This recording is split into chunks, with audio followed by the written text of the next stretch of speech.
একটি ফুলা ব্যাটারি যখন আপনার সামনে আসবে তাহলে আপনি কিভাবে রিপেয়ার করবেন। রিপেয়ার করার পূর্বে অবশ্যই সতর্কতা অবলম্বন করে আপনাকে কিছু পরীক্ষা নিরীক্ষা করতে হবে। আর সেই পরীক্ষা নিরীক্ষা হলো ব্যাটারিতে চার্জ আছে কিনা সেটা আপনাকে অবশ্যই মেপে দেখতে হবে। আপনার কাছে যদি মাল্টিমিটার থাকে তাহলে মাল্টিমিটার দিয়ে মাপবেন। আর মিটার না থাকলে চায়না যে 2 পিন বিশিষ্ট এলইডি লাইট আছে সেই লাইট দিয়ে আপনি মাপতে পারেন। এই যে আমি আপনাদেরকে দেখাচ্ছি বন্ধুগণ, এই ব্যাটারিটি আমি মেপে দেখাবো। এটি ফুলা ব্যাটারি Y3 মডেলের। তো যাদের কাছে মিটার আছে, মিটারের কাটা অর্থাৎ মিটারের সিলেক্টেড নথটি 10 ভোল্টেজে রাখবেন, অর্থাৎ যেখানে রেখে ব্যাটারি মাপা হয় সেখানে রাখবেন। রাখার পরে positive to positive, negative to negative ধরবেন। এই যে দেখেন ফুল চার্জ দেখাচ্ছে, ওকে, ফুল চার্জ দেখাচ্ছে।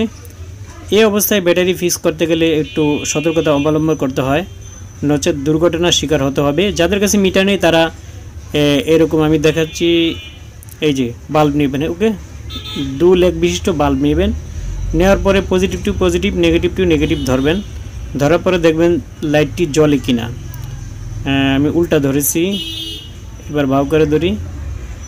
এই যে দেখেন লাইটটি জ্বলছে, ঠিক আছে, এই যে দেখেন জ্বলছে। তো বন্ধুগণ, যেই ব্যাটারিতে চার্জ আছে সেই ব্যাটারি ফিক্স করা মোটামুটি কঠিন।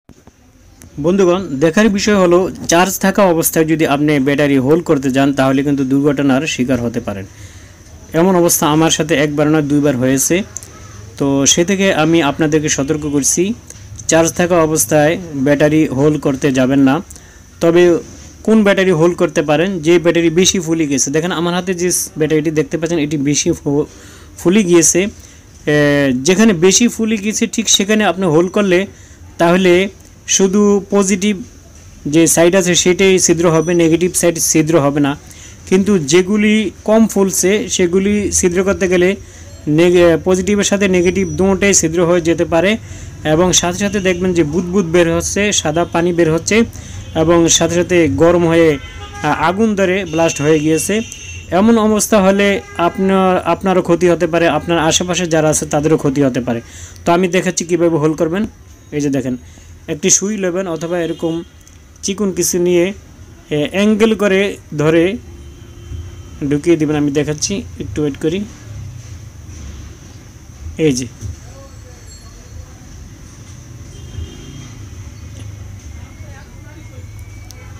হ্যাঁ, এভাবে ঢুকিয়ে দিবেন।